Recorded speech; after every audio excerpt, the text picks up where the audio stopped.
isvivera here, and I've got good news. Your search for your next DIY hair inspo, it's over. Because look at this. We're using these attachments right here to create this hairstyle. Okay? I think this is definitely going to aid, okay? And you need to trust the process because here we do it the DIY way, step by step. Let's get right into it. No, before I forget, please tap on that subscription, okay? So you'll be notified when I drop the next one. So my loves, the first thing you need to do is prep your natural hair. So my hair is already blow dried. Is that how it's called? Yeah, I blew my hair out already. I really have dead ends, but that's not the reason why we're here. But then go ahead and part your hair into two. I just give it a long line in the middle of it, like just like that, okay? And then because I need a center pattern, I go ahead and I just, do it like that, just so my cornrows they match. I don't want to, maybe when I do the cornrows and then I come to the front, I'm looking for where to actually do my middle pattern. Girl, we don't do that here. So here I am just braiding the front part like tiny cornrows, and I repeated the same process throughout the front hair. Just watch.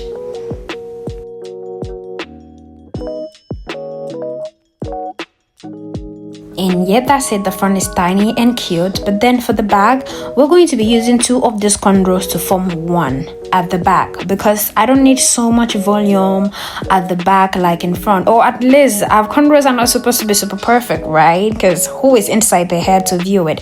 This is some crochet, okay?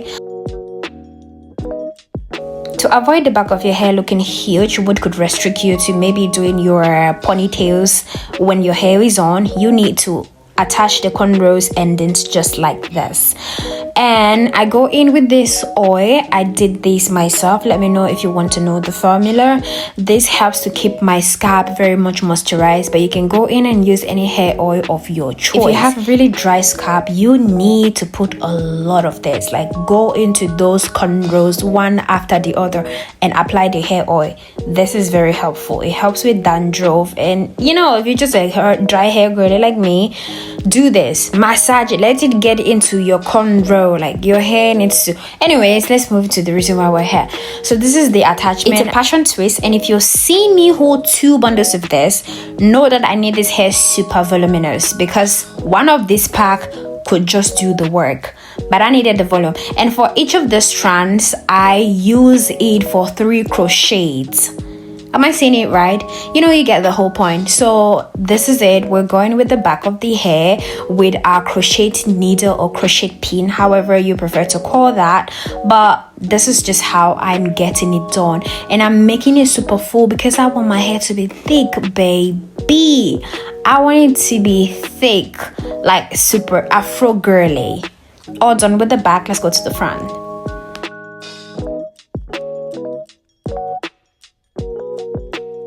For the front, I just repeated the same process but more concise, and I made sure there's literally no space in between them. A little space, maybe just like your normal braids. The whole idea was to make something beautiful, nice, Afro, protecting my natural hair.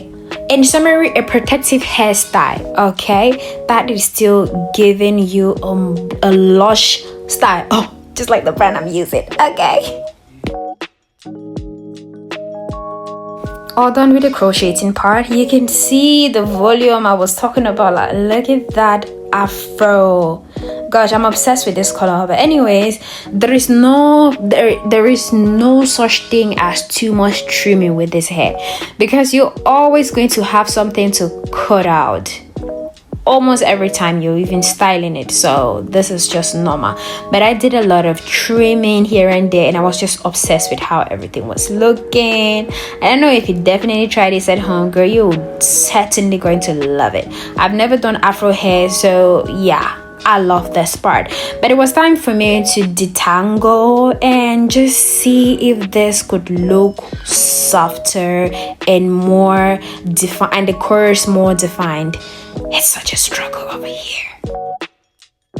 And for that, I'm doing something really rough because I'm mixing conditioner with just water. This is just to detangle the hair and give it some structure.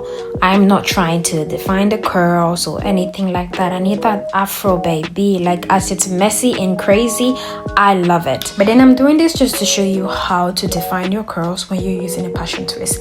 But this will be more applicable if you're using human hair extension, because you see this thing before you wake up the next day, all this work is gone. It's back to square zero, because that is the nature of the attachment, and it's the reason why I actually love it. Actually, that's the hairstyle.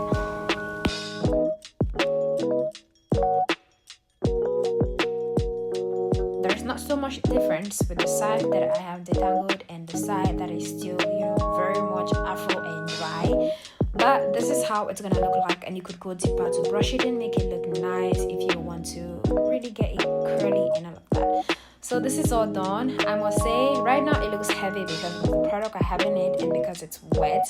But aside that, it looks pretty, it looks nice, and girl, you would definitely want to see this in makeup, and maybe when I style it, because it's super good. Let me show you.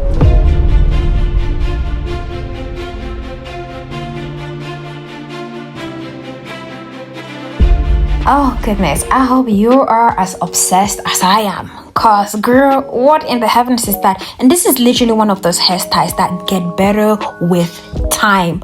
So you can have this on for 2 months, but you see the front of my hair, I don't have it, but it just looks better with the time, cause look at how I use the baby hair to just style everything, and you don't even know that I don't even have hair in front no more. Like, this is so cute, and it's not going to take off the little hair that I still have in front. Come on now.